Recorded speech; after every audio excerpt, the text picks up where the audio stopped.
Right. Thank you. Thank you for being here. Gary thinks I'm Annika Rice and he keeps following me with his camera everywhere I go in life, okay? The bum's the right size. Yeah. There's a reason for that, because there are several people that wanted to be here today, but they literally live abroad, okay? So as part of today, several people have asked me to have some photos taken, video recording, whatever, yeah? So if you're hiding from the police, don't come between me and Gary. Just let yeah? us know, yeah. Okay. So this is all for Ron. My name's Fraser. I've travelled down from the Midlands today, thanks to Karen for driving, because when Gary got to our house last night, there was far too much wine flowing. So Karen's done all the driving today. Thank you. Although I live in the Midlands now, you might pick up on me southern twang. I'm putting it on for you local guys, okay? Because it's all cloth caps and all that malarkey up in the Midlands. Okay. And also a little bit of Spanish. Aloha? Is that correct? Aloha. Hola. June has flown in from Spain, just for today. Is that right? Or from Tenerife? From Tenerife. Cousin to Ron. Okay. Now, usually when somebody passes away, friends, family, work colleagues get together and they share stories, and they put together words, a eulogy for the deceased. Ron's departure was quite sudden. And because of certain circumstances, we weren't able to bring together all those stories and all those facts. So, thanks to everybody who's contacted me and given me little snippets of Ron's life, some has been very, what do you call it, conflicting, you know, or disagreeing. So, most of this speech is probably bullshit, to be honest, but Ron was good at that. Ron was good at that. Our friend Ron Davis passed away on Monday the 7th of June, aged 65. But not only did he not have a wake, we believe that he had no funeral service either, just a simple cremation at an unknown venue. His friends and some family members at the time were not able to put closure to their sadness. And this is one reason why I've organised today to put an element of closure on Ron's life. Our friend deserved better than that. In fact, Ron Davis deserves more than today. Had I been able to take the reins 3 months ago, when Ron left us, I would have organised a state funeral, because he was such a big part of my life and a big part of fathers' lives, and I'll be touching on that throughout my speech. The shenanigans of the last 3 months have been quite depressing, but today we can try to put a smile on one another's faces, and that's already happening, as we talk about the positive side of Ron's life. By the way, if anybody wants to chip in at any time, Ron was never one to listen and be quiet. He would always heckle. So if anyone wants to heckle me on behalf of Ron, please do so. And I'm expecting this bugger to turn up in half an hour. I am. I'm expecting it, yeah. I'm expecting him to turn up and say, oh, sorry, I'm late. With a lack of Facebook and his mobile phone, it's been quite a challenge to find facts and figures about Ron's life. So again, I apologise if some things what I'm saying is slightly wrong. My thanks goes out to those that have shared information with me and shared stories about Ron. Many of these has come from friends and families who are unable to be here today, hence the photography.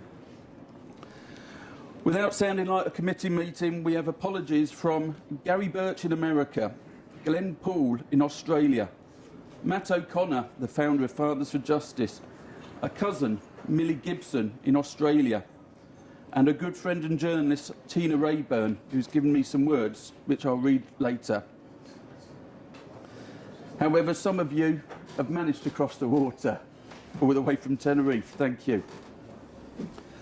So I think I'm right in saying that Ron was born on the 18th of April 1956 in a country called Brunei.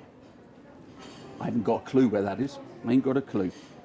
He moved to North London with his family at a young age, where he attended Ambrose Fleming School in Enfield, where he met his good friend Bill Bird, who again cannot be with us today. Bill tells me that in those days, Ron was a tall, thin lad who stood out from the crowd. Gravity can be a terrible thing. Bill has told me how Ron, at a young age, showed altruism. Now, I had to look this up in a dictionary. It means selflessness and a well-being for others. This is Bill talking about Ron as a teenager at school. Bill states that in the 50 years that he's known Ron, that Ron has helped him out with his personal issues, sometimes to the detriment of his own. This is something I can relate to, as soon I will tell you how I met Ron. This appears to be a common trait in Ron's life. Bill remembers Ron being best man at his wedding, and he was late for that particular appointment. Ron was also best man to Gary Birch, who now lives in America, and godfather to his daughter, and Ron was also godfather to Matt O'Connor's third son. Gary Birch, who got married in the UK before emigrating to California, mentioned how Ron was late for their groom and best man wedding outfit appointment. Ron moved to the Worthing area after living in London. When I first knew him, he had an electrical business entitled, I think, Brandon Electronics or Brandon Electrics. He named this after his son, and I think his office was in Bognor Regis. I remember going there many years ago, and many of his discount loudspeakers ended up in the hands of colleagues from Fathers for Justice. Bill touched on Ron's inabilities to keep time. His friends would joke that Ron would be late for his own funeral. How ironic that today is almost 3 months since Ron's departure, so he's probably having the last laugh at us today. I can hear Ron now saying, "It just wasn't me that is always late." I attended Ron's mum's funeral a few years ago to give moral support to Ron.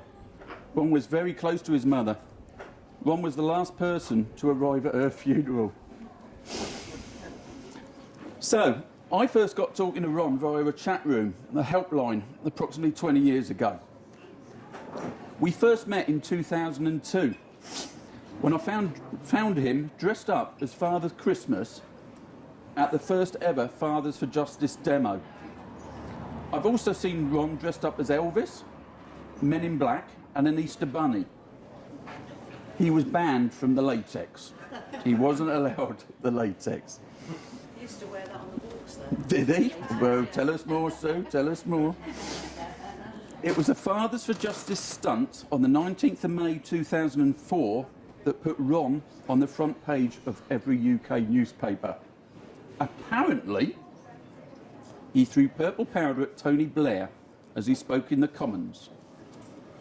Ron Davis became Big Ron, became Purple Ronnie, hence the purple flowers. Our friendship bonded. Ron would help me with my challenges in life. I last used Ron as a crutch just a few months ago, quite literally. Ron has always been there with my fight with depression. In fact, Ron, until the last days of his life, would sit up late to the early hours of the morning helping out dads that had contact issues with their kids. These are people that he never met. Rather than sorting out his own issues and trying to move forward in what appeared to be a very messy life. Ron came to my wedding to Karen nearly 8 years ago. He arrived approximately 20 hours late. And my wife had to ask him to get out of the bathroom as she wanted to put a nice frock on for the day. He would join us for Christmas dinner, just as we were tucking into the Christmas pudding. I invited him to a little thank you meal.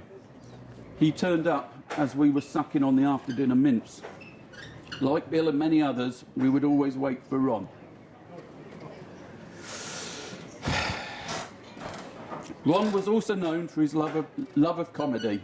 Often my visits to Worthing would mean a trip to Brighton or Shoreham for comedy nights. Here I met a few of his local pals, Scott, Callum, Andy.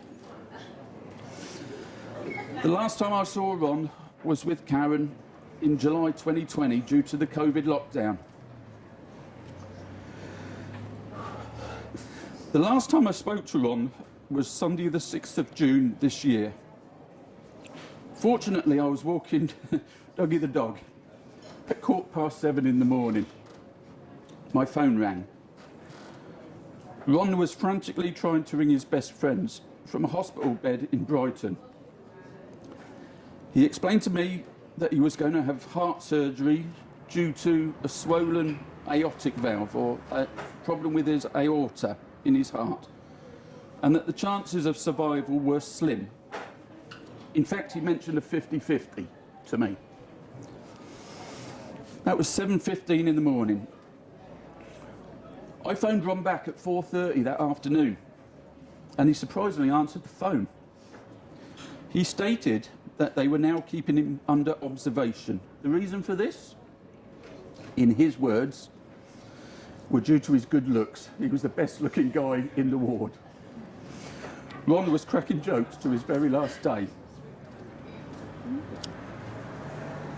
Through Pavel, I received a call or spoke to Scott on the Tuesday morning.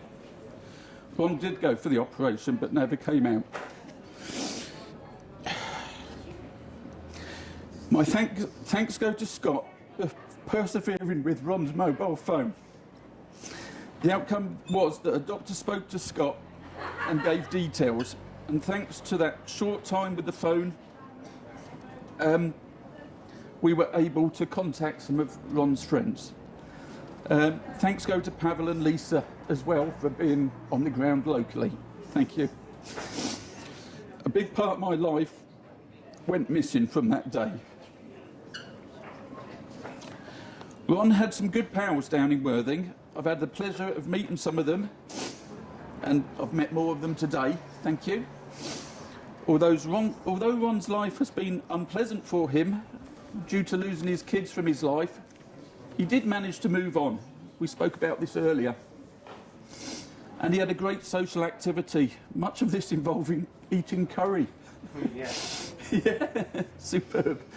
Ron himself was a superb cook, and I think he got that from his late mother.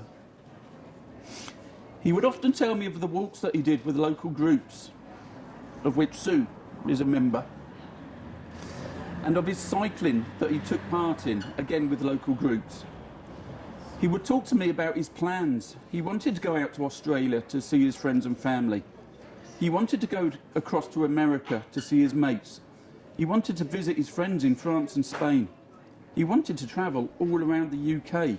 He wanted this when he had sorted his life out.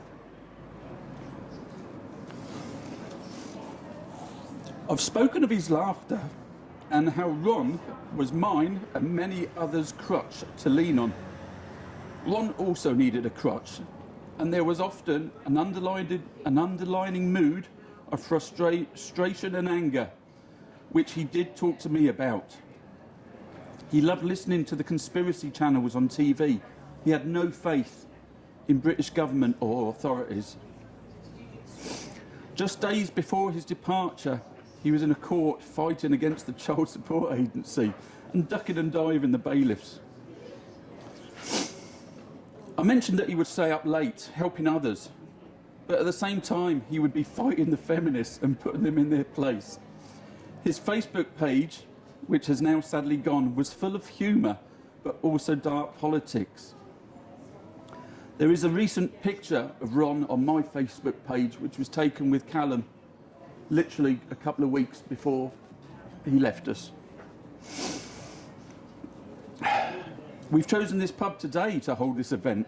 The landlady, Steph, tells me that when she lost her father a few years ago, Ron was there to help with the family bereavement. Another example of always giving. I'm just going to have a breather and hand over to Gary, our photographer, official photographer. A good friend to Ron's again.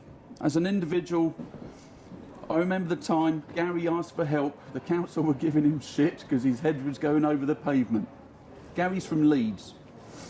So Ron got in his car, complete with hedge trimmers, and drove all the way to Leeds to help Gary out. Gary will talk about the picture of Ron that is stood behind us.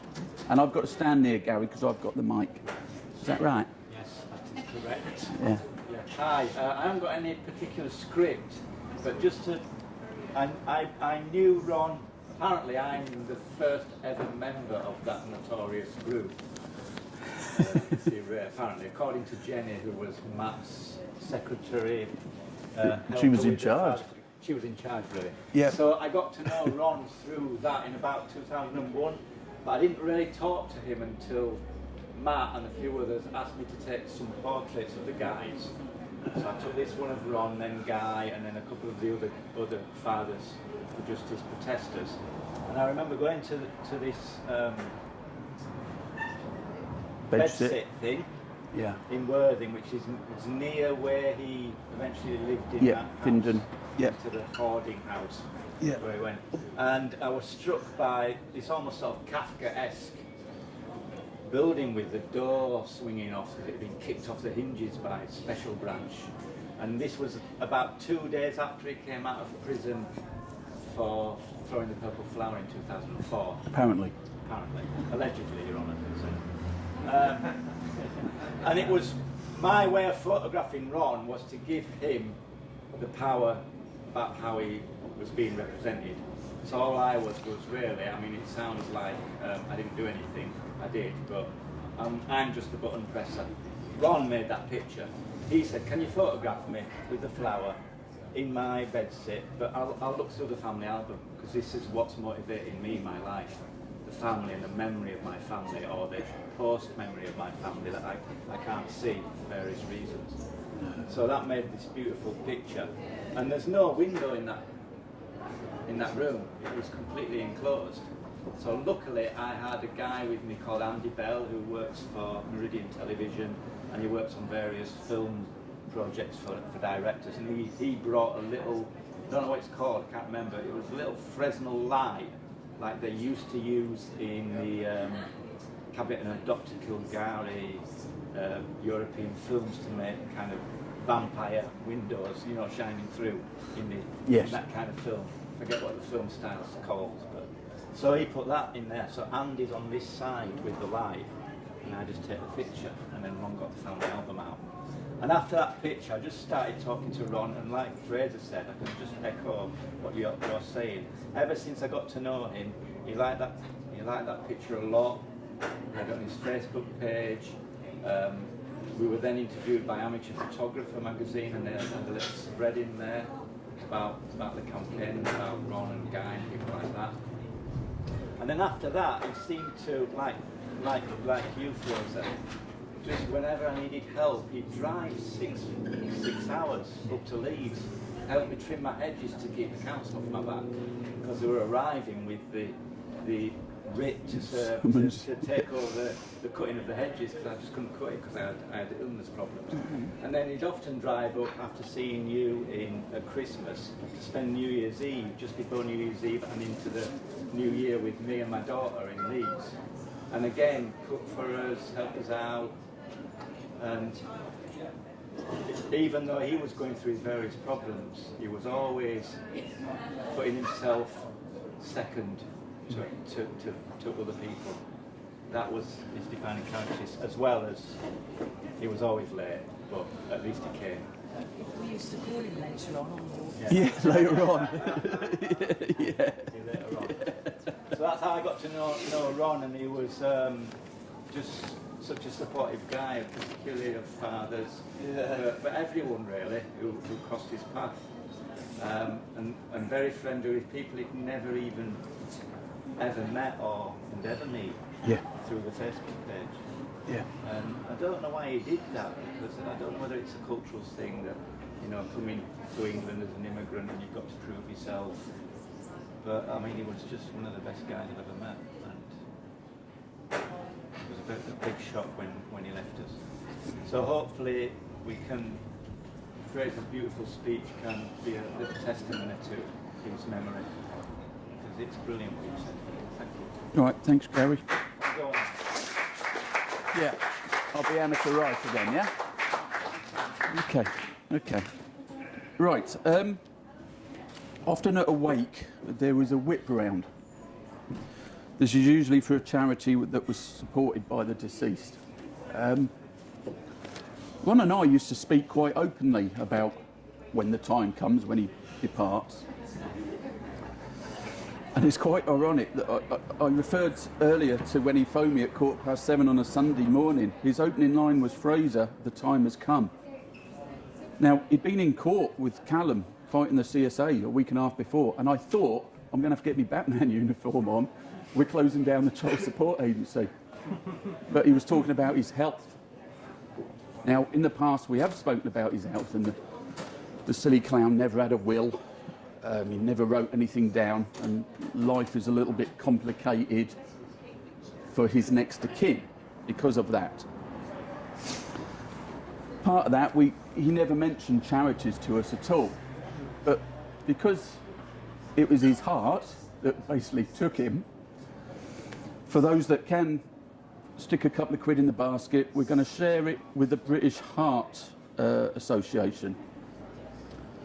I'm also going to share it with a charity that is called Action for Africa. Now, I mentioned Tina Rayburn a few minutes ago, and Tina has given me some words which I'm about to read. Tina Rayburn is a journalist. Tina Rayburn has been, amongst other things, following the Dads movement since 2002. The day that we stormed the biggest family courts in Holborn, Tina followed us with her book, with her cameraman.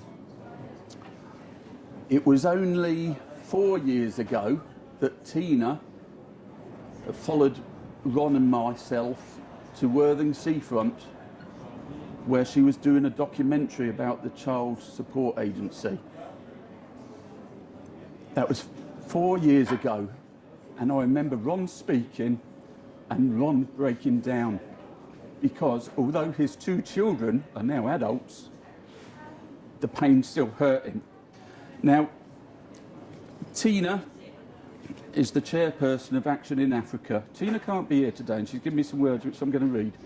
So I'd like to divide up the pot between British Heart Foundation and a charity, Action in Africa, because Ron, that's a way of Ron thanking Tina for all her support.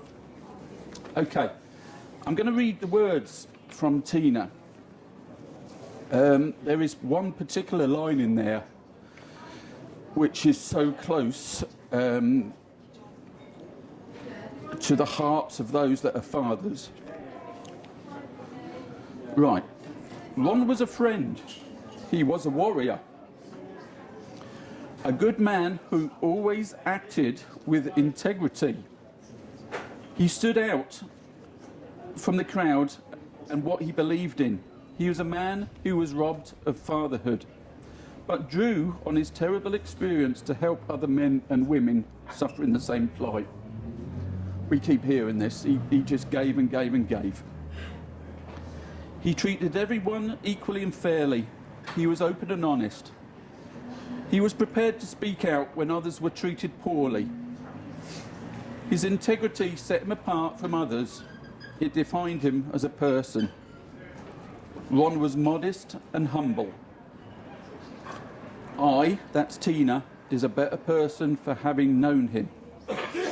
I am sad that his children will never know him as a father, as their lives will be poorer without him. He is gone, but his memory will live on in all those that and all those lives he has touched.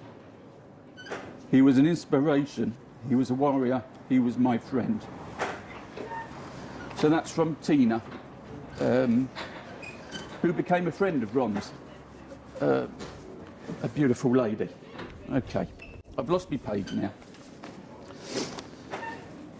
What I'd like everybody to do, does anybody want to say anything? No? What I'd like everybody to do is just have a moment's silence. George, you want to say something, sir? Yes, please. You have to cuddle me because I've got the microphone on.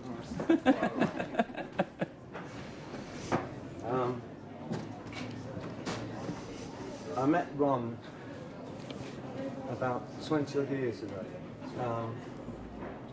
both going for very similar things. I couldn't have contact with my children, and he couldn't have contact with his. On his son and daughter's birthday, he used to know which way they had to go around to go to school, and he used to put a banner on the roundabouts saying happy birthday to them, because he wasn't allowed to go to the house. And on one occasion, it was his son's birthday, and I drove him down there and we sat outside hoping that he could see his son or daughter. He didn't, and he just left the present by the door, because he was not allowed to go any closer. But as is what's been said, he was, for everybody, a helping hand. And he would put himself out. It didn't matter what he had to do. Yes, he was late. But he always got there in the end. And he was a great, great friend. That's all I have to say.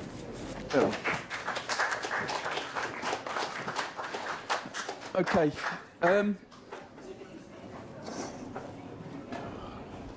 I've got some other words from a cousin who is Millie Gibson. So we've got cousin from Ron's dad's side here today. Millie was from his mother's side. I'm going to read those shortly. But can we just bow our heads and have a moment's peace to think about our friend Ron?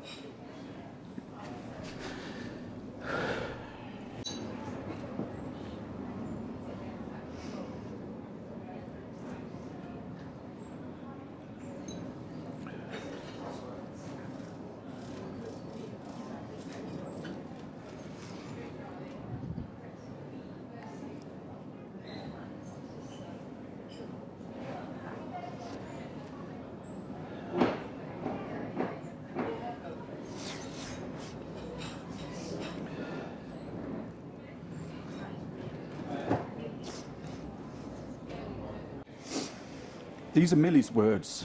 She asked me to read them out. Dear Ron, we talk about you because we're proud of you.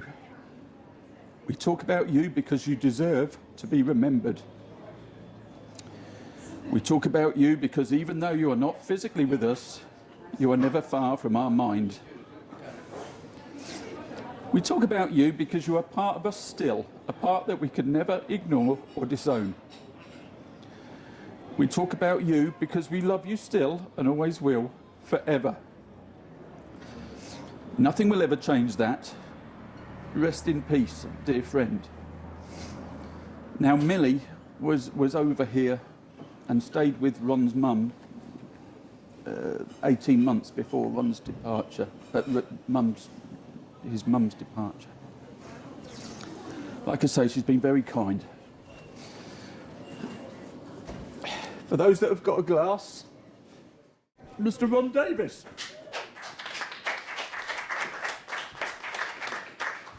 Thank you, thank you. Cheers, my mate.